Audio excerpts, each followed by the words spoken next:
Gotta play my theme music, bruv. Hold on.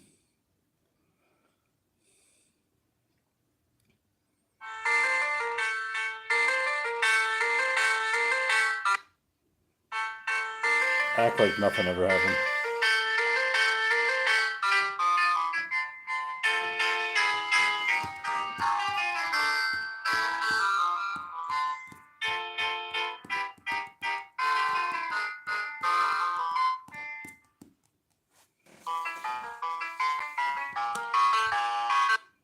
What the fuck happened? Yeah, that was a failure.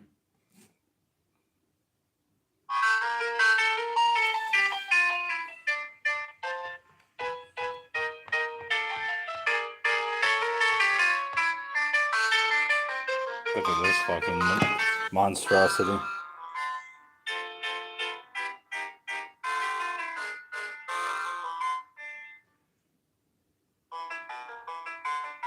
What's it just playing over and over?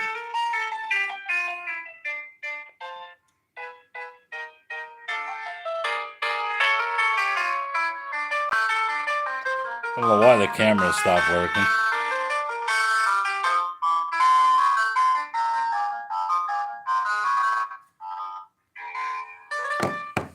Toodaloo! Alright, Robs, we're back with Perfume, the story of a murder by Patrick Suskind. We're on section 37.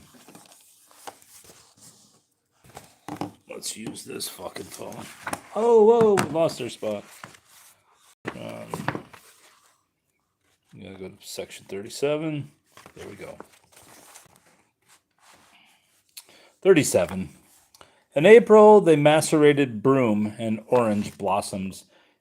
In May, a sea of roses, the scent for which submerged the city in a creamy, sweet, invisible fog for a whole month. Granouilla worked like a horse, self-effacing, and as acquiescent as a slave. He did every menial chore. Druitt assigned him... Oh, okay. He did every menial chore Druitt assigned him. But all the while he stirred, spatulated. Is that even a word? Spatulated? Washed out tubs, cleaned the workshop, or logged firewood with apparent mindlessness. Nothing of the essential business, nothing of the metamorphosis of scent escaped his notice. Granouilla used his nose to observe and monitor more closely than Druot ever could, or is it Drouot, ever could have the migration of scent of the flower petals through the oil and then via alcohol to the precious little flacons. Long before Drouot noticed it, he would smell when the oil was overheated, when the blossoms were exhausted, when the broth was impregnated with scent. He could smell what was happening in the interior of the mixing pots, and the precise moment when the distilling had to be stopped. Hello, bruvs. Are you Harlan Coben? And occasionally he let this be known, of course, quite unassumingly and without abandoning his submissive demeanor. It seemed to him, he said, that the oil might possibly be getting too hot. He almost thought that they could filter shortly.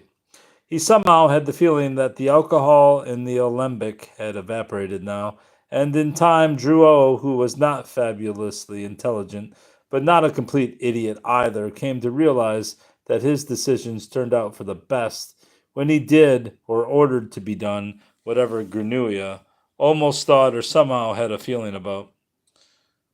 I am reading Perfume by Patrick Suskind, the story of a murderer, which is a novel.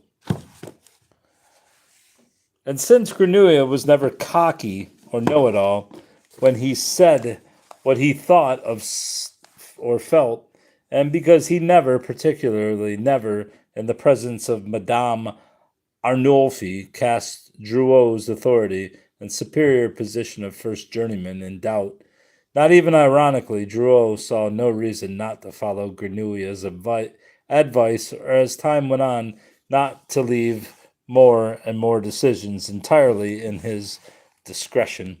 It was increasingly the case that Granua did not just do the stirring, but also the feeding, the heating, and the sieving. The sieving. Is it sieving or sieving?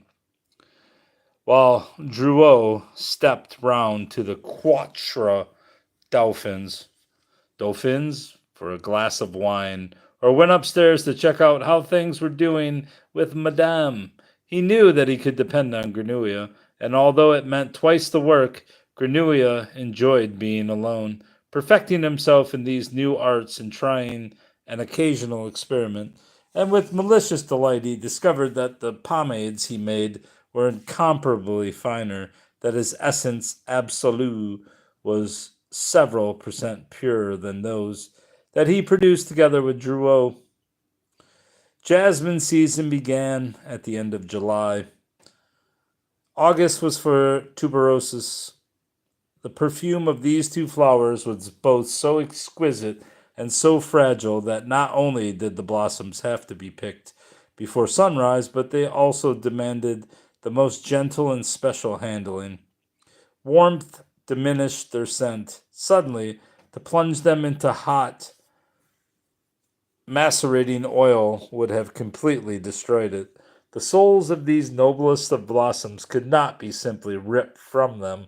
They had to be methodically coaxed away. In a special impregnating room, the flowers were strewn on glass plates smeared with cool oil or wrapped in oil soaked cloths. There they would die slowly in their sleep. It took 3 or 4 days for them to wither and exhale their scent into the adhering oil. Then they were carefully plucked off and new blossoms spread out. This procedure was repeated a good 10, 20 times, and it was September before the pomade had drunk its fill and the fragrant oil could be pressed from the cloths.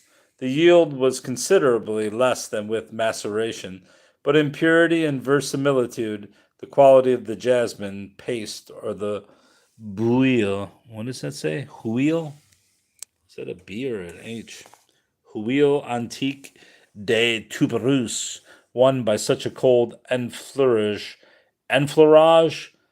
exceeded that of any other product of the perfumer's art. Particularly with jasmine, it seemed as if the oil surface were a mirror image that radiated the sticky, sweet, erotic scent of the blossom with lifelike fidelity. Cum grano salis, of course. For Granuia's nose obviously recognized the difference between the odor of the blossoms and their preserved scent. The specific odor of the oil, no matter how pure, lay like a gossamer veil over the fragrant tableau of the original, softening it gently, diluting its bravado, and perhaps only then making its beauty bearable for normal people. But in any case, cold enfleurage was the most refined and effective method to capture delicate scents. There was no better, and even if the method was not good enough completely to satisfy Granuia's nose, he knew quite well that it would suffice 1,000 times over for duping a world of numbed noses. Just as with maceration, after only a brief time he had likewise surpassed his tutor, Drouot, in the art of cold perfumery, and had made this clear to him in the approved, discreet, and groveling fashion. Drouot gladly left it to him to go to the slaughterhouse and buy the most suitable fats, to purify and render them, to filter them and adjust their proportions. A terribly difficult task that Drouot himself was always skittish about performing, since an adulterated or rancid fat, or one that smelled too much of the pig, sheep, or cow, could ruin the most expensive pomade. He let Granua decide how to arrange the oiled plates in the impregnating room, when to rotate the blossoms, and whether the pomade was sufficiently impregnated. Drouot soon let Granua make all the delicate decisions that he, just as Baldini before him, could only approximate with rules of thumb. but which Granua made by employing the wisdom of his nose, something Drouot, of course, did not suspect. He's got a fine touch, said Drouot. He's got a good feel for things. And sometimes he also thought, really and truly, he is more talented than me, 100 times a better perfumer. And all the while he considered him to be a total nitwit because Granua, or so he believed, did not cash in at all on his talent, whereas he, Drouot, even with his more modest gifts, would soon become a master perfumer. And Granua encouraged him in this opinion, displaying doltish drudgery and not a hint of ambition, acting as if he comprehended nothing of his own genius and were merely executing the orders of the more experienced Drouot, without whom he would be a cipher. After their fashion, they got along quite well. Then came autumn and winter. Things were quieter in the workshop. The floral scents lay captive in their crocks and flacons in the cellar, and if Madame did not wish some pomade or other to be washed, or for a sack of dried spices to be distilled, there was not all that much to do. There were still the olives, a couple of basketfuls every week. They pressed the virgin oil from them and put what was left through the oil mill, and wine, some of which Granua distilled to rectified spirit. Drouot made himself more and more scarce.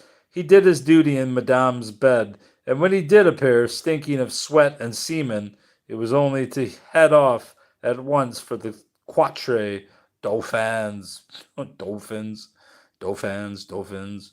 Nor did Madame come downstairs often. She was busy with her investments and with converting her wardrobe for the period that would follow her year of mourning. For days, Granua might often see no one except the maid, who fixed his midday soup and his evening bread and olives.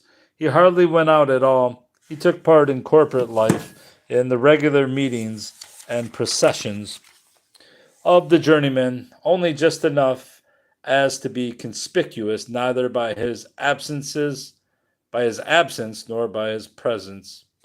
He had no friends or close acquaintances, but took careful pains not to be considered arrogant or a misfit.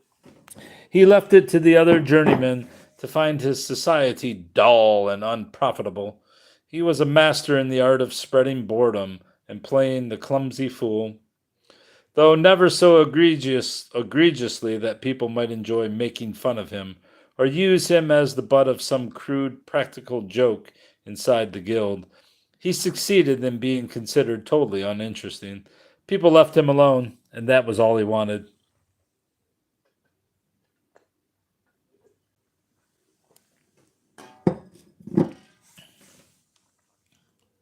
Nectar. 38. See how long this chapter is before I embark. Oh, Lord. We got a good 7 pages to read. 38. He spent his time in the workshop. Yeah, it is Perfume. How do you know? How'd you... I mean, I guess it fucking says Perfume right there. I guess you're not as astute as I thought. But, I mean, at least you're paying attention. 38. He spent his time in the workshop. He explained to Drouot. Is that how you say that? Drouot? Or Drouot? That he was trying to invent a formula for a new cologne. In reality, however, he was experimenting with scents of a very different sort. Although he had used it very sparingly, the perfume that he had mixed in Montpellier was slowly running out. He created a new one, but this time he was not content simply to imitate basic human odor by hastily tossing together some ingredients. He made it a matter of pride to acquire a personal odor, or better yet, a number of personal odors. First, he made an odor for inconspicuousness, a mousy workaday outfit of odors, with the sour, cheesy smell of humankind still present, but only as if exuded into the outside world through a layer of linen and wool garments covering an old man's dry skin. Bearing this smell, he could move easily among people. The perfume was robust enough to establish the olfactory existence of a human being, but at the same time so discreet that it bothered no one. Using it, Granua was not actually present, and yet his presence was justified in the most modest sort of way, a bastard state that was very handy, both in the Arnolfi household and on his occasional outings in the town. On certain occasions, to be sure, this modest scent proved inconvenient. When he had errands to run for Drouot, or wanted to buy his own civet or a few musk pods from a merchant, he might prove to be so perfectly inconspicuous that he was either ignored or no one waited on him, or was given the wrong item or forgotten while being waited on. For such occasions he had blended a somewhat more redolent, slightly sweaty perfume, one with a few olfactory edges and hooks that lent him a coarser appearance and made people believe he was in hurry and on urgent business. In hurry, right? In a hurry, and on urgent business. Maybe it's like in hospital. He also had good success with a deceptive imitation of Drouot's aura seminalis, which he learned to produce by impregnating a piece of oily linen with a paste of fresh duck eggs and fermented wheat flour, and used whenever he needed to arouse a certain amount of notice. You can, all right, I guess you can produce anything you want. Another perfume in his arsenal was a scent for arousing sympathy that proved effective with middle aged and elderly women. It smelled of watery milk and fresh, soft wood. The effect Granua created with it, even when he went out unshaved, scowling, and wrapped in a heavy coat, was of a poor, pale lad in a frayed jacket who simply had to be helped. Once they caught a whiff of him, the market women filled his pockets with nuts and dried pears, because he seemed to them so hungry and helpless, and the butcher's wife an implacably callous old hag, if there ever was one, let him pick out for free smelly old scraps of meat and bone, for his odor of innocence touched her mother's heart. He then took these scraps, digested them directly in alcohol, and used them as the main component for an odor that he applied when he wanted to be avoided and left completely alone. It seems like if you mixed fucking sour or rotten meat, that it'd give you some kind of infection, but who knows? It surrounded him with a slightly nauseating aura, like the rancid breath of an old slantern's mouth when she awakens. It was so effective that even Drew O, hardly a squeamish sort, would automatically turn aside and go in search of fresh air, without any clear knowledge, of course, of what had actually driven him away. And sprinkling a few drops of the repellent on the threshold of his cabin was enough to keep every intruder, human or animal, at a distance. Protected by these various odors, which he changed like clothes as the situation demanded, and which permitted him to move undisturbed in the world of men and to keep his true nature from them, Granua devoted himself to his real passion, the subtle pursuit of scent, and because he had a great goal right under his nose and over a year still left to him. And if you're wondering what that is in reference to, he is, I guess, casually stalking a girl. I guess he's waiting till she's of age before he accosts her and murders her. And because he had a great goal right under his nose and over a year still left to him, he not only went about the task with burning zeal, but he also systematically planned how to sharpen his weapons, polish his techniques, and gradually perfect his methods. He began where he had left off at Baldini's, with extracting the scent from inert objects: stone, metal, glass, wood, salt, water, air. What before had failed so miserably, using the crude process of distillation, succeeded now, thanks to the strong absorptive powers of oil. Granua took a brass doorknob, whose cool, musty, brawny smell he liked, and wrapped it in beef tallow for a few days. And sure enough, when he peeled off the tallow and examined it, it smelled quite clearly like the doorknob, though very faintly. And even after a lavage in alcohol, the odor was still there, infinitely delicate, distant, overshadowed by the vapor of the spirits, and in this world probably perceptible only to Granuia's nose. But it was certainly there, and that meant, in principle at least, at his disposal. If he had 10,000 doorknobs and wrapped them in tallow for 1,000 days, he could produce a tiny drop of brass doorknob essence absolute, strong enough for anyone to have the indisputable illusion of the original under his nose. He likewise succeeded with the porous, chalky dust from a stone he found in the olive grove before his cabin. He macerated it and extracted a dollop of stone pomade, whose infinitesimal odor gave him indescribable delight. He combined it with other odors taken from all kinds of objects lying around his cabin and painstakingly reproduced a miniature olfactory model of the olive grove behind the Franciscan cloister. Is it now? Carrying it about him with bottled up, carrying it about with him, bottled up in a tiny flaken. I'm still not sure if I'm saying that word right. He could resurrect the grove whenever he felt like it.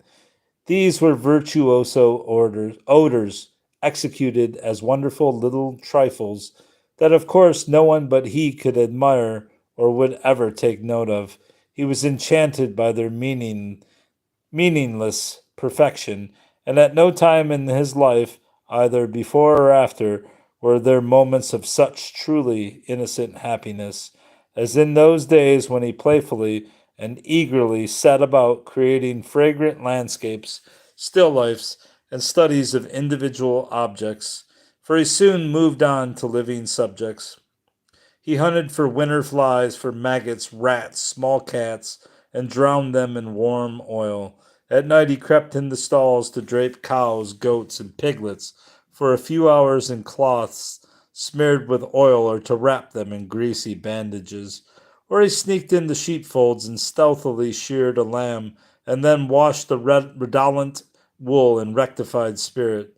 At first the results were not very satisfactory. It's not erotica, buddy. For in contrast to the patient things, doorknobs and stones, animals yielded up their odor only under protest. The pigs scraped off the bandages by rubbing against the posts of their sties. The sheep bleated when he approached them by night with a knife. The cows obstinately shook the greasy cloths from their udders. Some of the beetles that he caught gave off foully stinking secretions while he was trying to work with them, and the rats, probably out of fear, would shit in the olfactorily sensitive pomades. Unlike flowers, the animals he tried to macerate would not yield up their scent without complaints or with only a mute sigh. They fought desperately against death, absolutely did not want to be stirred under, but kicked and struggled, and in their fear of death created large quantities of sweat, whose acidity ruined the warm oil. You could not, of course, do sound work under such conditions. The objects would have to be quieted down, and so suddenly that they would have no time to become afraid or to resist. He would have to kill them. He first tried it with a puppy. Jesus Christ. He enticed it away from its mother with a piece of meat, all the way from the slaughterhouse to the laboratory. And as the animal panted excitedly and lunged joyfully for the meat in Granuia's left hand, he gave one quick, hard blow to the back of its head with a piece of wood he held in his right. Death descended on the puppy so suddenly that the expression of happiness was still on its mouth and in its eyes long after Granuia had bedded it down in the impregnating room on a grate between two greased plates, where it exuded its pure doggy scent, unadulterated by the sweat of fear. To be sure, one had to be careful. Carcasses, just as plucked blossoms, spoiled quickly, and so Granua stood guard over his victim for about 12 hours until he noticed that the first wisps of carrion scent, not really unpleasant, but unadulterating nevertheless, rose up from the dog's body. He stopped the enfleurage at once, got rid of the carcass, and put the impregnated oil in a pot, where he carefully rinsed it. He distilled the alcohol down to a thimbleful and filled the tiny glass tube with these few remaining drops. The perfume smelled clearly of dog, moist, fresh, tallowy, and a bit pungent. It smelled amazingly like dog, and when Granua let the old bitch at the slaughterhouse sniff at it, she broke out in yelps of joy and whimpered, and would not take her nose out of the glass tube.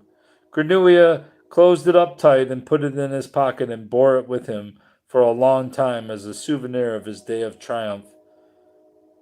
And the train chorus is in. When for the first time he had succeeded in robbing a living creature of its aromatic soul. This guy's a sick bastard. Then, very gradually and with utmost caution, he went to work. This train is not going to fucking rest.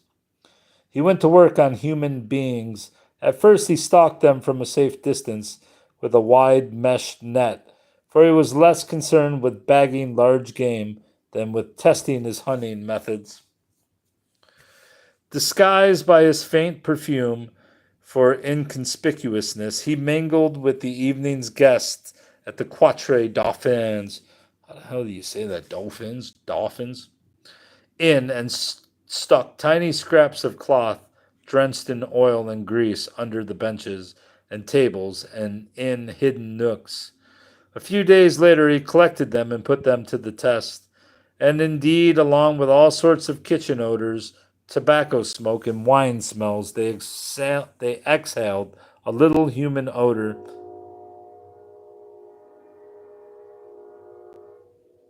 All right. But it remained very vague and masked, was more the suggestion of general exhalations than a personal odor.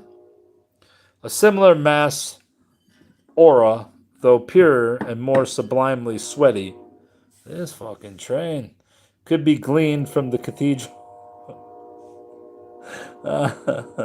where on December 24th, 24, Granua hung his experimental flags under the pews and gathered them in again on the 26th, after no less than 7 masses had been sat through just above them.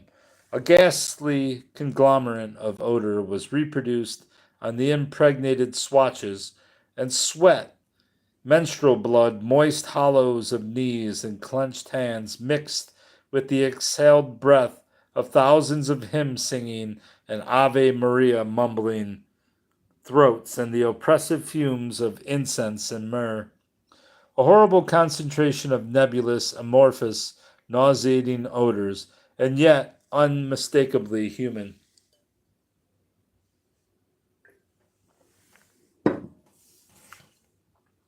Granua garnered his fist individual odor. Oh, his first, pardon. Granua garnered his first individual odor in the Hospital de la Charite. He managed to pilfer sheets that were supposed to be burned because the journeyman sack maker who had lain wrapped in them for 2 months had just died of consumption. The cloth was so drenched in the exudations of the sack maker that it had absorbed them like an enfleurage paste and could be directly subjected to lavage. The result was eerie. Right under Granuia's nose, the sack maker rose olfactorily from the dead, ascending from the alcohol solution, hovering there, the phantom slightly distorted by the peculiar methods of reproduction and the countless miasmas of his disease, but perfectly recognizable in space as an olfactory personage. A small man of about 30, blond with a bulbous nose, short limbs, flat, cheesy feet, Cheesy feet. What the fuck are cheesy feet? Swollen genitalia, choleric temperament, and a stale mouth odor. Not a handsome man. Aromatically speaking, this sackmaster, not worth being held on to for any length of time, like the puppy. And yet, for one whole night, Granua let the scent spectre flutter about his cabin while he sniffed at him again and again, happy and deeply satisfied with the sense of power that he had won over the aura of another human being. He poured it out the next day. He tried one more experiment during these winter days. He discovered a deaf-mute beggar woman wandering through the town and paid her 1 franc to wear several different sets of rags smeared with oils and fats against her naked skin. It turned out that lamb suet, pork lard, and beef tallow rendered many times over, combined in a ratio of 2 to 5 to 3, with the addition of a small amount of virgin oil, was best for absorbing human odor. Granua let it go at that. He refrained from overpowering some whole live person and processing him or her perfumatorily.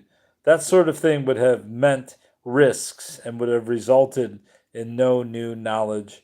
He knew he now was master of the techniques needed to rob a human of his or her scent, and he knew it was unnecessary to prove this fact anew.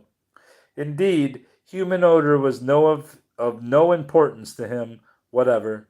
He could imitate human odor quite well enough with surrogates. What he coveted was the odor of certain human beings, that is, those rare humans who inspire love. These were his victims. All right, let's see how long section 39 is before I venture into it. It's like 20 pages. That's pretty long. It's pretty fucking long, bruv. 194. What are we on? 189. It's 5 pages. I guess I can do it. I don't gotta work tomorrow. Whoa, don't drop, phone. Alright, let's see what we got here. 39.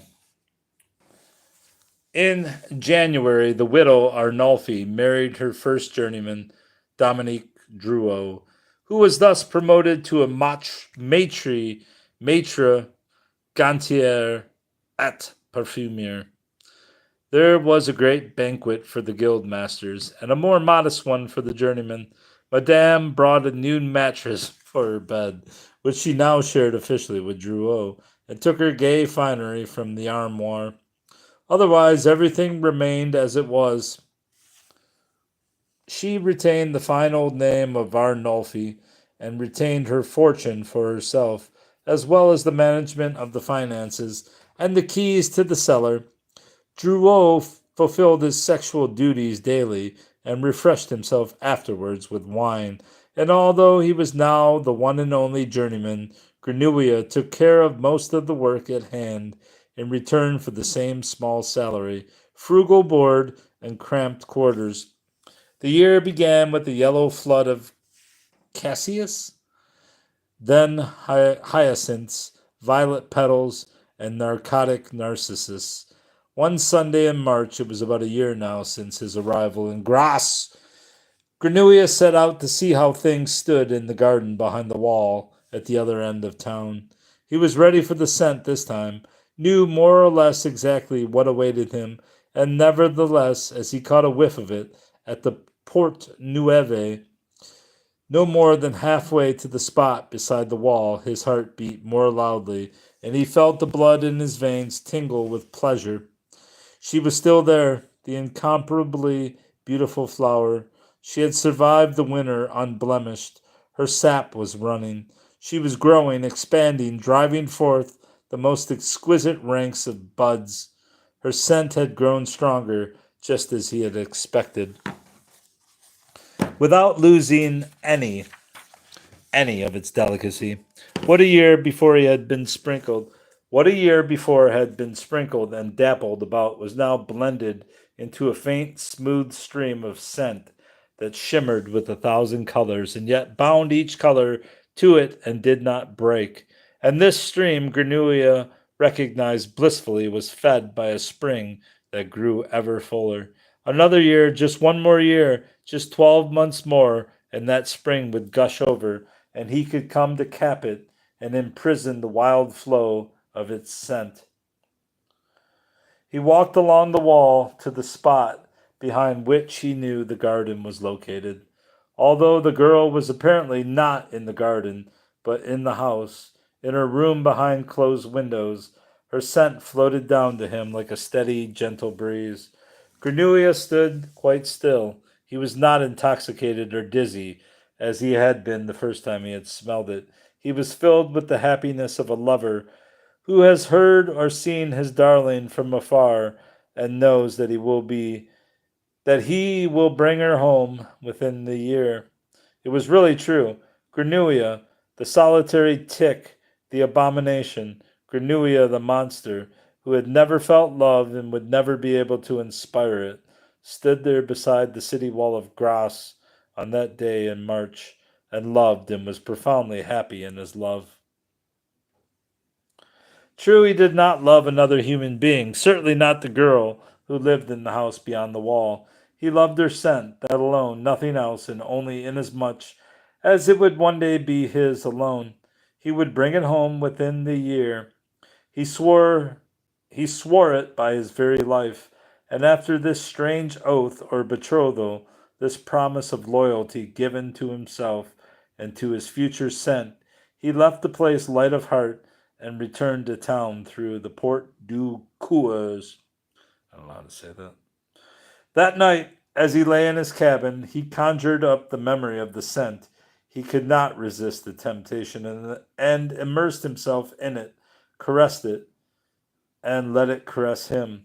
So near to it, as fabulously close, as if he possessed it already in reality, his scent, his own scent, and he made love to it and to himself through it for an intoxicatingly, deliciously long time. He wanted this self-loved feeling to accompany him in his sleep, but at the very instant when he closed his eyes, in the moment of the single breath it takes to fall asleep, it deserted him, was suddenly gone, and in its place the room was filled with the cold, acrid smell of goat stall.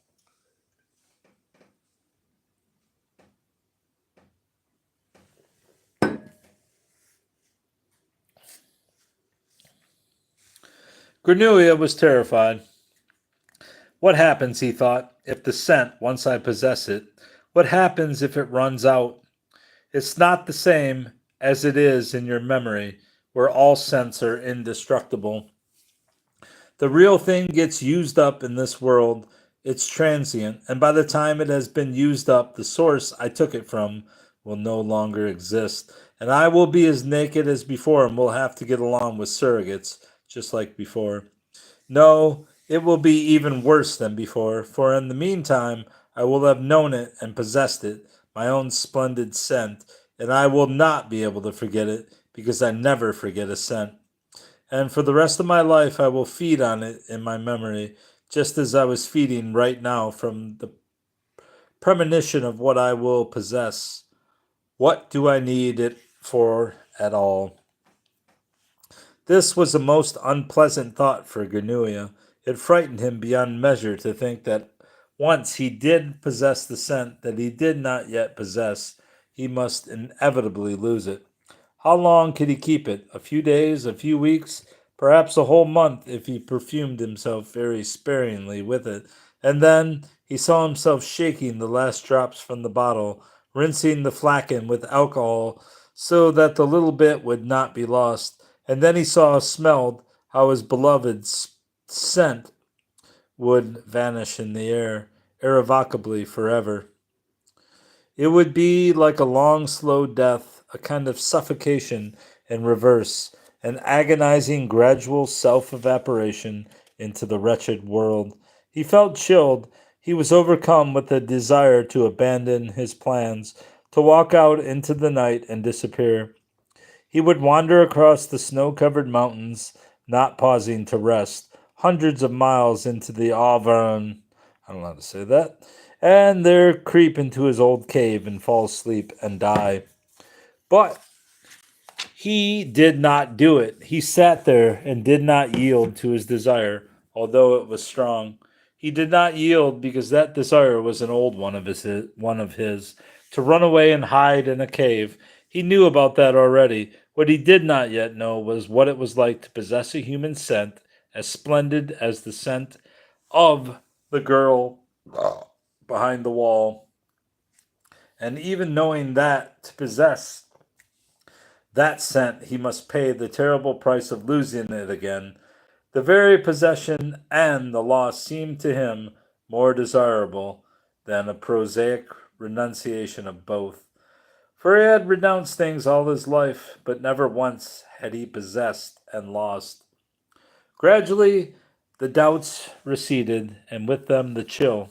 He sensed how the warmth of his blood revitalized him, and how the will to do what he had intended to do again took possession of him, even more powerfully than before, in fact, for that will no longer originated from simple lust, but equally from a well considered decision. Granua the tick presented the choice between drying up inside himself or letting himself drop, had decided for the latter, knowing full well that this drop would be his last.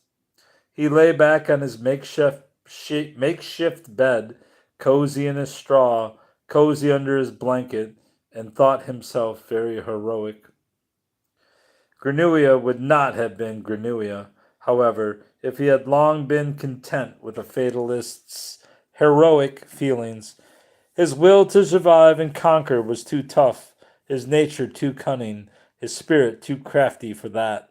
Fine, he had decided to possess the scent of the girl behind the wall, and if he lost it again after a few weeks and died of the loss, that was fine too.